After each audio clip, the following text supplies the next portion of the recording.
Hey guys, Coach Flanagan.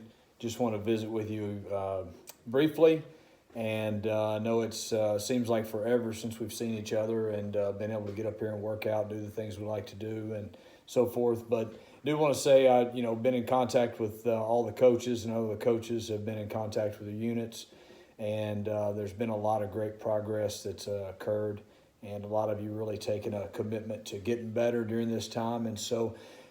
We've been through some things as far as some lessons on a weekly basis that allow each of us to kind of go through and answer some questions and talk about some character traits. But really, to be honest with you, I think the things that we talked about before we left, we started back in December, and actually a little bit earlier than that, about our culture and what it is, and we talked about what do we stand for, and really that all goes back to the original discussion of fast, hard, finish together.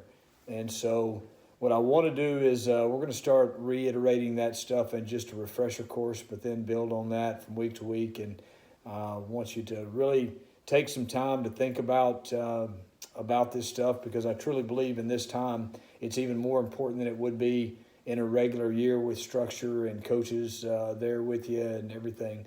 So today, I'm just going to go back where we started, and we started with BCD. We talked about that. And if you remember when we first talked about it, a lot of you didn't know what that was, and probably most of you never heard of it until you heard of it through the program. And so, what is BCD? And now I know most, if not all of you, could answer that very accurately, and you have an understanding of what BCD is and how it affects your life positively and negatively. I think we can also, with that, we become comfortable with it and complacent, and we forget some of those things. And so, when things don't go right, that's when people typically BCD. They don't BCD. Nobody blames, complains, or defends when things are going right.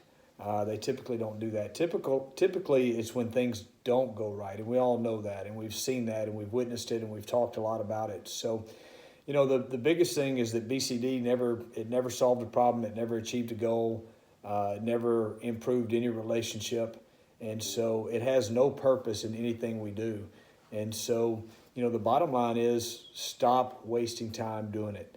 And we've talked about that before. And you guys were very good at calling each other out. And I think there was a lot of accountability that was beginning, and hopefully that's continued to grow. I know I've visited with some of the coaches.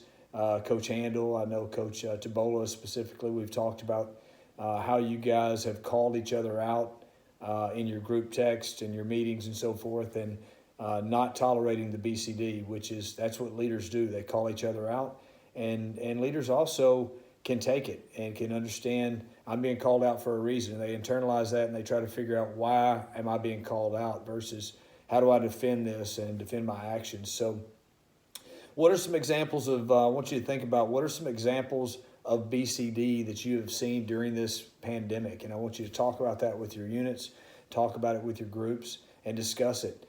And then, I think we've got to remember that behavior is what drives performance and results. Not talking about it, not great attitudes even, it's your